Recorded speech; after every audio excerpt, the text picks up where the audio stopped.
Hello, once again, YouTube chemistry students. This is Mr. Lawrence, and I'm recording a video for Tuesday, November the 13th, as my daughter was sick again today, so I had to miss kind of unexpectedly. For this lesson, you're going to want to have your packet open to page 8. Go to A071. Terrence Brown, please go to room A071. And you're going to want to have, sorry about that interruption, you're going to want to have a scientific calculator, like one of these. You really cannot use your phone today because this thing is going to be critical for scientific notation.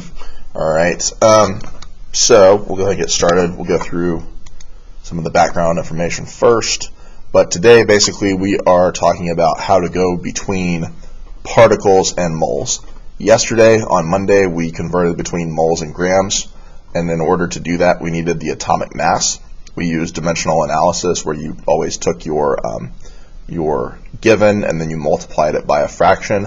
That's still going to be true today, except now, instead of using the molar mass, we're going to be using Avogadro's number, because that's what allows us to convert between particles and moles. So that's kind of the big picture, and now we'll go ahead and get into the details. Alright, so first thing in your notes is what a particle actually is. So a representative particle is the smallest unit of a substance. Okay, and go ahead and engage the PowerPoint here. So types of particles, if it's just an element, regular element, that's monoatomic, which is pretty much all of the elements except for the 7 diatomics. The representative particle is the atom. Alright, for the diatomic elements, they're called molecules, so these would be things like N2 or H2 or O2, your 7 diatomic elements that you have to know. Ionic compounds, the particle of an ionic compound is called a formula unit, so that would be something like NaCl for sodium chloride, or potassium nitrate, KNO3. Alright, but the smallest possible particle of an ionic compound is a formula unit. For a covalent compound, remember these are made up of only nonmetals. The particle is called a molecule, also like for a diatomic element. For ions, the smallest particles are atoms. Alright, they're just atoms with a charge. And then for acids, they're also called molecules. Don't worry about acids too much. We'll talk about those later in the year. Okay, Avogadro's number, which is, we already talked about, 6.02 times 10 to the 23rd power. It's a huge number. That represents the number of units in 1 mole of a substance. So for monatomic elements, the unit is an atom, but 1 mole of any chemical is equal to Avogadro's number of particles.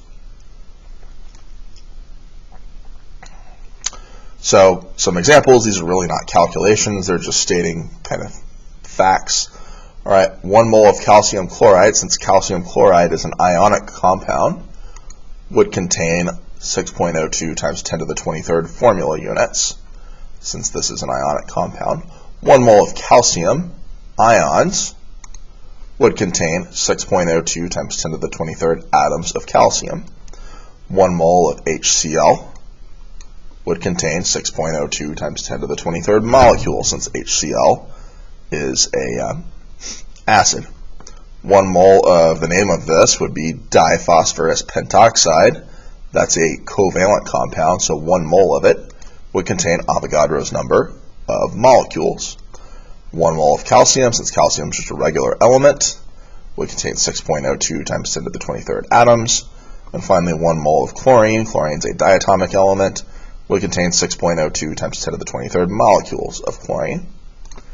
Alright, it is a quantity, and it is a very large one, right? And it kind of came out weird on the PowerPoint, but I think you know by now it's 6.02 times 10 to the 23rd, and it's also called a mole, okay? Because if you have that many particles of something, you have an amount equivalent to 1 mole of that substance. So it's a counting number, like a pair or a dozen. It represents a set number, which is Avogadro's number. And in chemistry, those things that it represents are what we call particles. So a dozen is obviously 12 items, 3 dozen would be 36, half a dozen would be 6. Okay, sorry about the numbers not coming out there, but I'm not going to go back and change it now. It's not that important. But a dozen is a counting unit equal to 12. A mole is a counting unit. That is equal to 6.02 times 10 to the 23rd. All right, so this is all just from your old notes. All right, we're going to kind of skip ahead now to the actual sample problem. So don't worry about all this mess here, but just go ahead and have your packet out.